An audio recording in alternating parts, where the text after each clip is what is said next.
طيب الحمد لله رب العالمين نحمده سبحانه ونستعينه ونستغفره ونعوذ بالله من شرور أنفسنا ومن سيئات أعمالنا من يهده الله فلا مضل له ومن يضلل فلا هادي له وأشهد أن لا إله إلا الله وحده لا شريك له وأشهد أن سيدنا ونبينا محمدا عبده ورسوله صلى الله عليه وعلى آله وصحبه ومن تبعهم بإحسان إلى يوم الدين.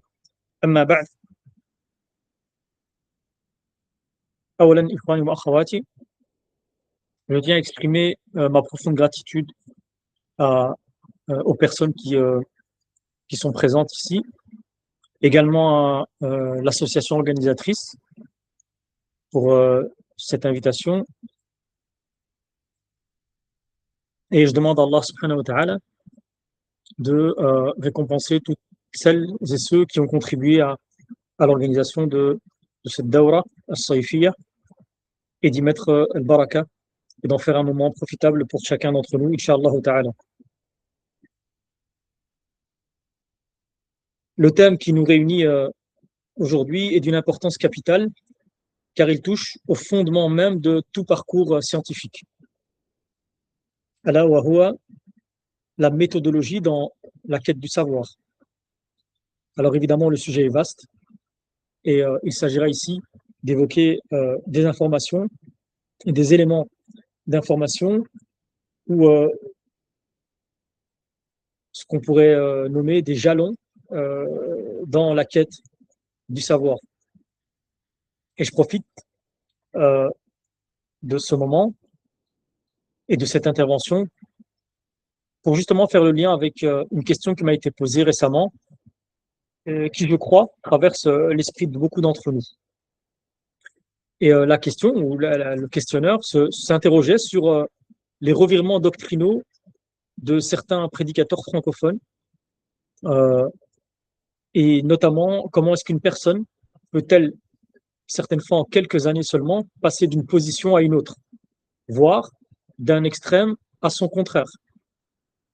Alors évidemment, je lui ai répondu que je ne souhaitais pas personnaliser cette question. Il ne s'agit pas pour moi ici de faire le jugement des gens et d'entrer dans les intentions de chacun et de chacune. Mais j'ai souhaité plutôt parler d'un véritable sujet dont la question est finalement un exemple concret de cette réflexion plus profonde, qui relève justement de la méthode ou de la méthodologie dans l'apprentissage. Il est vrai qu'au fil des années, on a vu que ce soit des enseignants, des étudiants, des personnes influentes, des prédicateurs, connaître des évolutions importantes. Certaines fois, ça peut arriver, il s'agit de révisions salutaires, et pour d'autres, malheureusement, et peut-être plus nombreux, il s'agit carrément de ruptures beaucoup plus profondes, et des fois, d'un tout à son contraire. Donc évidemment, le propos, comme je le disais, dans le cadre de la réponse et dans le cadre de mon intervention ici, ne va pas être de juger les personnes. Une personne peut tout à fait, il est tout à fait concevable qu'un homme ou qu'une femme soit sincère tout en étant fragilisé par une méthode défaillante dans l'apprentissage. Donc la sincérité est indispensable, mais elle ne remplace jamais la méthode. Et c'est cette réflexion qui m'a conduit à justement faire valoir ici, dans le cadre de cette intervention, donc le propos qui va suivre. Derrière ces parcours si différents, lorsqu'on prend les différents profils qu'on peut rencontrer dans le cadre de ce qui a été mentionné, il revient souvent la même question. Qu'est-ce qui permet à un étudiant de rester ou de demeurer équilibré tout au long de son cheminement scientifique? Et à mes yeux, la réponse réside moins dans les individus que dans la manière dont ils ont construit leur savoir. Une méthodologie solide permet de corriger une erreur sans détruire tout son édifice intellectuel. Et ça faisait partie justement de la réponse que j'avais donnée lors de la question qui m'a été posée il y a quelques jours. Et à l'inverse, lorsqu'une formation repose essentiellement sur l'émotion ou sur les polémiques actuelles ou sur l'attachement des fois à des personnalités ou encore sur l'accumulation désordonnée d'informations via le visionnage de ce qui se trouve sur Internet, etc., Le moindre doute peut faire vaciller l'ensemble. Et voilà pourquoi notre sujet d'aujourd'hui, notre intervention d'aujourd'hui, n'est pas simplement la science à proprement parler. Mais notre sujet va plutôt s'articuler autour de la manière de l'acquérir. Aujourd'hui, on vit une époque absolument unique dans l'histoire de l'humanité. Lorsqu'on observe, jamais un étudiant n'a eu autant de moyens pour apprendre. Et en quelques secondes, ce même étudiant ou un autre peut télécharger des milliers de livres. Il peut écouter les plus grands savants depuis son téléphone. Il peut consulter des manuscrits autrefois réservés aux seules grandes bibliothèques.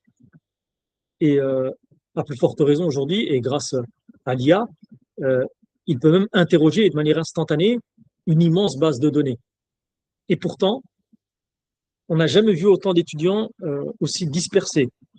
J'ai presque envie de dire aussi peu formés. On commence à lire un livre sans le terminer. On suit plusieurs enseignants ici et là sans approfondir réellement leur enseignement. On télécharge des centaines de PDF qui restent fermés sur nos ordinateurs, cumulés dans des bibliothèques numériques. En gros, on accumule les informations, mais on construit rarement une véritable science. Donc le problème n'est plus forcément, ou n'est plus du tout même, l'accès au savoir. Le problème est notre manière d'y accéder. Autrement dit, le problème n'est plus l'acquisition du savoir, mais la méthodologie, notre méthodologie dans l'acquisition de ce savoir. On peut faire le lien avec nos pieux prédécesseurs qui, pour la plupart d'entre eux, ne possédaient pas autant de livres que ce que nous sommes en mesure d'amasser nous-mêmes. Mais par contre, ils avaient une méthodologie. Ils savaient comment étudier. Et ils avaient reçu l'éducation, pour beaucoup d'entre eux, sur la manière à acquérir la connaissance et à acquérir le savoir. Si vous regardez nos profils, et même nos propres personnes, on possède des bibliothèques entières. Mais on n'a plus toujours, ou on ne sait plus toujours comment apprendre. Donc la règle à retenir ici, elle peut se résumer à la phrase ou à la formule suivante: les livres ne fabriquent pas les savants, mais la méthode, elle les fabrique, elle les produit. Donc un étudiant doté d'une bonne méthodologie progressera même avec peu de moyens.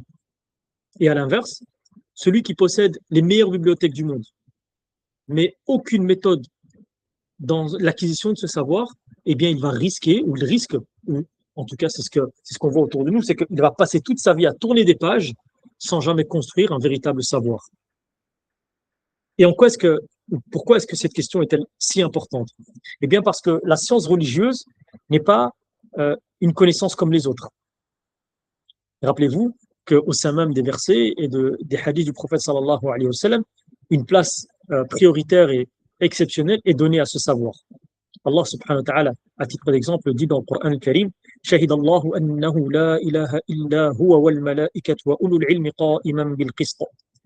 Donc Allah atteste, ainsi que les anges et les détenteurs de la science, qu'il n'est de divinité digne d'être adoré si ce n'est lui. Donc on voit ici que Allah subhanahu wa ta'ala associe à son propre témoignage non seulement les anges, mais également les détenteurs de la science. Et quel honneur plus grand peut être accordé à une catégorie de croyants que celle-ci. Donc, on pourrait ici citer les nombreux autres versets. Mais attention, et comme nous l'avons cité en préambule, le Coran, lui, ne va pas parler d'une simple accumulation d'informations. La véritable science ici est celle qui rapproche d'Allah subhanahu wa ta'ala, celle qui éclaire le cœur du croyant, celle qui transforme les œuvres. Et c'est pour ça qu'Allah subhanahu wa ta'ala a également dit dans un autre verset: Innama yakhsha Allah min ibadihi al-ulama. Parmi ses serviteurs, seuls les savants craignent véritablement Allah subhanahu wa ta'ala. Donc le signe de la science est justement dans l'éducation de nos propres personnes, à l'humilité notamment. Ce n'est pas ce qui va nous amener à être plus éloquents, par exemple. Ce n'est pas la capacité à répondre à toutes les questions. La véritable ou le véritable signe de la science, c'est la khashia, la crainte révérentielle, qui va pousser le croyant à davantage d'humilité, à davantage de sincérité, à davantage d'obéissance. Alors, comment construire cette science? Évidemment, il y a tant de choses à dire, et les quelques minutes qui me sont accordées ne me permettent pas évidemment de faire un dars complet sur, ou comment dire, démonstration complète sur la méthodologie, les différents livres, les différentes étapes au travers des années. Ça sera peut-être le sujet d'une silsila sur Manhajiyat Talib al-Ilm, par exemple, qui pourrait traiter de tous ces sujets-là. Ici, il s'agit juste de donner des éléments et, comme on disait en introduction, donc, des jalons sur la quête du savoir. Et donc, si je peux me permettre, à ma propre personne et à vous-même, de présenter ici 3 conseils simples. Le premier conseil que je pourrais donner ici, c'est de construire avant d'élargir. Ce qu'on pourrait dire en langue arabe, donc on vit, comme je le disais, à une époque assez particulière, mais d'autant plus aujourd'hui, il y a une valorisation qui est donnée à la quantité, certaines fois au diplôme, etc. Mais les anciens, eux, ils valorisaient la maîtrise du sujet. Ils préféraient qu'un étudiant connaisse parfaitement un petit ouvrage, ce qu'on pourrait appeler un matn, plutôt qu'il parcourt 50 livres sans en assimiler un seul. D'ailleurs, c'est en cela qu'il disait une petite quantité parfaitement maîtrisée vaut mieux qu'une grande quantité mal assimilée. Donc le premier des conseils, c'est التأسيس قبل التوسيع صغار العلم قبل كباره. Le deuxième conseil, c'est de rechercher une institution fiable ou un maître avant de rechercher les livres et les ouvrages.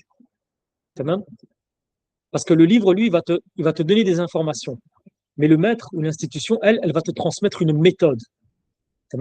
Le maître, il t'apprend à raisonner, il t'apprend à hiérarchiser les connaissances et à éviter les erreurs qui, des fois, vont te coûter des années d'études.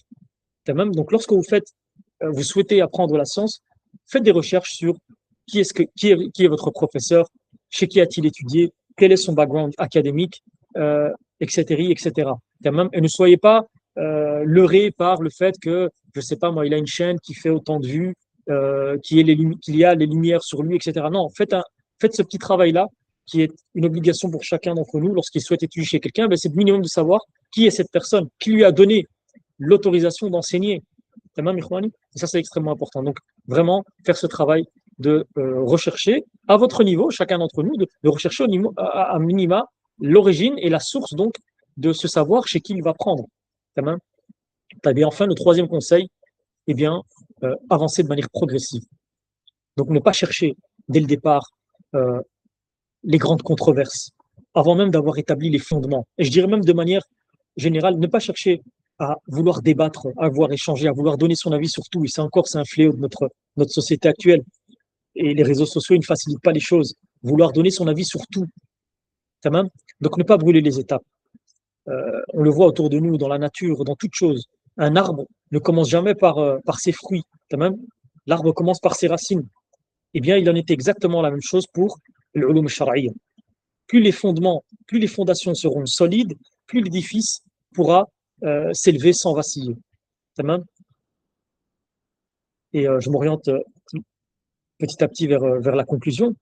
Et quelle conclusion plus belle que le rappel du hadith du prophète sallallahu alayhi wa sallam.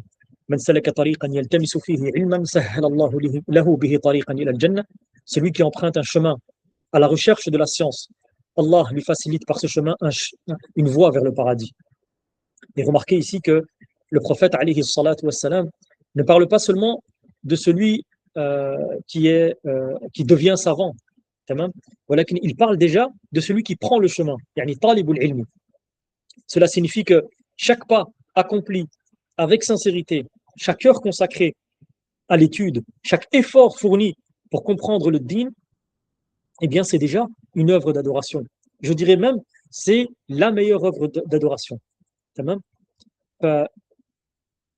Veuillez donc à emprunter ce chemin avec une méthode solide, une intention sincère et une grande humilité. Et sachez également, ikhwani wa khawati, qu'il n'y a pas meilleur délice que le délice de celui qui apprend.